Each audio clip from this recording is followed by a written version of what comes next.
இந்த ட்விஸ்ட்டை யாருமே எதிர்பார்க்கல அப்படிங்கிற மாரி, சிந்தூரிக்கு வெக்கி மேல இன்ட்ரெஸ்ட் இருக்கா அப்படிங்கிற மாரியான ஒரு ப்ரூஃப் வந்து அந்த இடத்துல நடக்குது. திடீர்னு வந்து அது வந்து கோவப்பட்டு சிந்தூரி வந்து, "இல்ல இது பொய் சொல்லுது. நான் இத ஏத்துக்க மாட்டேன்" அப்படின்னு சொல்லி சண்டை போட்டு, அந்த டாஸ்க்கையும் நான் பண்ண மாட்டேன் அப்படின்னு சொல்லி அடம் பிடிக்கிறாங்க. அதுக்கப்புறமா அதில வந்து என்ன நடந்தது அப்படிங்கிறது தான் இப்போ இந்த வீடியோல வந்து பார்க்க போறோம். ஸோ லை டிடெக்டர் டாஸ்க்ல செகண்ட் லெவல்ல தான் இந்த ஒரு பஞ்சாயத்து வந்து நடந்தது. ஸோ அந்த டாஸ்க்ல வெக்கி, சிந்தூரி இவங்க 2 பேரையும் கூப்பிடும்போதே வந்து சிந்தூரி அந்த இடத்துல வந்து சொல்றாங்க, "நான் எதுக்கு இந்த டாஸ்க் வந்து வரணும்? எனக்கு வந்து இந்த டாஸ்க் வந்து உடன்பாடு கிடையாது.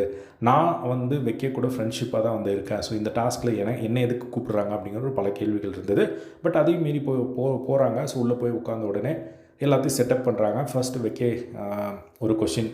இந்த மாரி உங்களுக்கு வந்து பயம் இருக்கா? இல்ல பயம் இல்லாத மாரி நடிக்கிறீங்களா? அப்படிங்கிற மாரி ஒரு கொஸ்டின் ஜென்ரலா கேட்குறாங்க. அதுக்கு வந்து எஸ் அப்படிங்கிற மாரி வந்து சொல்றாங்க. அதுக்கு ப்ளூ கலர் லைட்டும் வந்து வருது. ஸோ நெக்ஸ்ட் இன்ட்ரெஸ்டிங்கான ஒரு கொஸ்டின் என்ன அப்படின்னா, வெக்கி மேல உங்களுக்கு இன்ட்ரெஸ்ட் இருக்கா? இல்லையா? அப்படிங்கிற ஒரு கேள்வி கேட்குறாங்க. அதுக்கு சிந்தூரி நோ அப்படின்னு சொல்லி எடுத்த உடனே சொல்றாங்க. அந்த இடத்துல ரெட் லைட் எரியுது. அங்க தான் வந்து பஞ்சாயத்தே ஸ்டார்ட் ஆகுது. சிந்தூரி வந்து செமையா ஷாக் ஆகுறாங்க. ஒரு மாரி செமையா கோவப்பட்டு, "இல்ல, இல்ல இந்த டாஸ்க் வந்து என்னால இதுக்கு மேல என்னால பண்ணவே முடியாது" அப்படின்னு சொல்லிட்டு, "இது சரியில்ல. இது வந்து பொய் சொல்லுது. இப்ப தான் ஒரு கொஸ்டின் கேட்டிருக்கீங்க.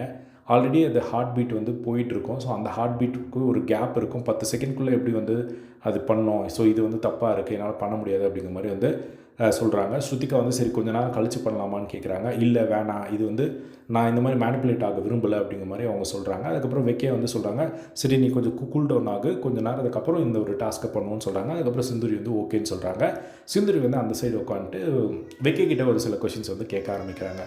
ஃப்ரெண்ட்ஷிப் லவ்வாக மாறணும்னு நான் சொன்ன ஒரு விஷயம், நம்மள மீன் பண்ணி நான் சொன்னேன்னு நீ நினைக்கிறியா? அப்படிங்கிற மாதிரி வந்து கேட்குறாங்க. அந்த இடத்துல அவர் நோன்னு சொல்கிறாரு. டக்குன்னு அந்த இடத்துலையும் வந்து பார்த்திங்கன்னா ரெட் லைட் எரியுது. வெக்கேவும் ஷாக் ஆகுறாரு. அதுக்கப்புறம் அதுக்கு ஒரு எக்ஸ்ப்ளனேஷனும் வந்து சொல்கிறாரு. என்ன அப்படின்னா, அவங்க வந்து காமனாக தான் வந்து சொன்னாங்கன்னு எனக்கு தெரியும்.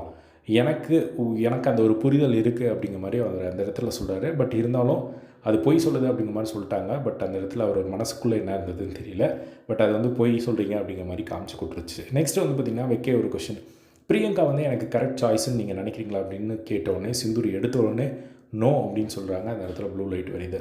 அதுக்கப்புறமா ஒரே ஒரு இன்சிடெண்ட், நான் முன்னாடி இனிஷியலாக வந்து நினச்சேன் பிரியங்கா வந்து ஒரு நல்ல பேரன் தான். பட் அது ஒரு இன்சிடென்ட்க்கு அப்புறம் நான் கம்ப்ளீட்டாக வந்து வெக்கேக்கு பிரியங்கா செட்டே ஆகாதுன்னு நான் முடிவு பண்ணேன் அப்படிங்கிற மாதிரி ஒரு எக்ஸ்ப்ளனேஷனை வந்து கொடுத்தாங்க. நெக்ஸ்ட் வந்து சிந்துரி ஒரு கொஷின் கேட்குறாங்க. பிரியங்கா வந்து உங்கள் கூட டான்ஸ் ஆடலை, வெக்கே கூட டான்ஸ் ஆடலன்னு சொன்னோன்னே நான் வந்து உங்க கூட ஆடணும்னு நீ நினச்சியா அப்படின்னு கேட்கும்போது அந்த இடத்துல நோன்னு சொல்கிறாரு. அந்த இடத்துல உடனே ரெட் லைட் வருது. அதுக்கு ஒரு எக்ஸ்ப்ளனேஷன் வந்து வச்சுருக்காரு. ஸோ அவர் என்ன சொன்னார் அப்படின்னா, பிராவோ கூட தான் வந்து அவங்க டான்ஸ் ஆடியிருப்பாங்க சிந்துரி. ஸோ அதுக்கு வந்து எக்ஸ்ப்ளனேஷன் கொடுக்காரு.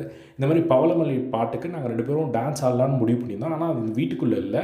பட் நாங்கள் முடிவு பண்ணியிருந்தோம். ஸோ மேபி அதை வச்சு இது பொய்ன்னு சொல்லுதோ அப்படிங்கிற மாதிரி வந்து அவர் எக்ஸ்ப்ளனேஷன் வந்து கொடுத்தது வந்து பார்க்க முடிச்சுது. நெக்ஸ்ட் வந்து வெக்கே ஒரு கேள்வி சிந்துரி கிட்ட. ஃப்ரெண்ட்ஷிப்பை தாண்டி நமக்குள்ளே ஏதாவது இருக்கா அப்படிங்கிற மாதிரி கேட்கும்போது அவங்க எடுத்த உடனே சிந்துரி நோ அப்படின்னு சொல்கிறாங்க. அதுக்கேற்ற மாதிரி அது ப்ளூ கலராக வந்து எரியுது. நெக்ஸ்ட்டு வந்து அதுக்கு எக்ஸ்ப்ளனேஷன் கொடுக்குறாங்க. நான் வந்து ஃப்ரெண்ட்ஷிப்பை வந்து ரெஸ்பெக்ட் பண்ணுறேன். எனக்கு அந்த மாதிரி ஃபீல் இல்லை. ஸோ வரும்னு கூட எனக்கு அந்த மாதிரி யோசிக்க கூட வந்து முடியல அப்படிங்கிற மாதிரி கிளியராக அந்த இடத்துல வந்து ஃப்ரெண்ட் ஜோனில் வந்து வெக்கே வந்து வச்சுருக்காங்க அப்படிங்கிறது தெரிஞ்சுது. நெக்ஸ்ட் வந்து சிந்துரி வந்து கேட்குறாங்க, நான் உன்னை வந்து எமோஷ்னலாக வந்து சப்போர்ட் பண்ண யூஸ் பண்ணுறேன்னு நினைக்கிறியா அப்படிங்கிற மாதிரி கேட்கும்போது அந்த இடத்துல எடுத்த உடனே நோன்னு சொல்கிறாரு. அந்த இடத்துல ப்ளூ கலர் லைட் வந்து எரியுது. ஸோ இதுதான் வந்து பார்த்திங்கன்னா நம்ம சிந்துரிக்கும் வெக்கேக்கும் நடுவில் நடந்த விஷயங்கள். ஸோ இதில் வந்து பார்த்திங்கன்னா நிறைய இன்ட்ரெஸ்டிங்கான ஒரு கொஷின்ஸ்க்கு வந்து அவங்க பொய் சொல்கிறாங்க அப்படிங்கிற மாதிரி வந்தது. பட் அது வந்து டிடெக்டர் தப்பு சொல்லுது அப்படிங்கிற மாதிரி சொல்லிட்டாங்க. ஸோ இதுதான் வந்து நடந்தது. பட் ஆனால் அவங்க 2 பேருக்குள்ளே வந்து இப்போது வரையும் ஒரு ஃப்ரெண்ட்ஷிப் பாண்ட் தான் வந்து கண்டினியூ ஆகுது. வெயிட் பண்ணி வந்து பார்க்கலாம். இன்னும் 2 வீக்ஸ் இருக்குது. அது எப்படியாவது மாறுதா அப்படின்னு சொல்லி. ஸோ இதே மாதிரி எல்லா செகண்ட் லவ் அப்டேட் தெரிஞ்சுக்க நம்மளோட சேனலை சப்ஸ்கிரைப் பண்ணி சப்போர்ட் பண்ணுங்கள். தேங்க்ஸ் ஃபார் வாட்சிங்.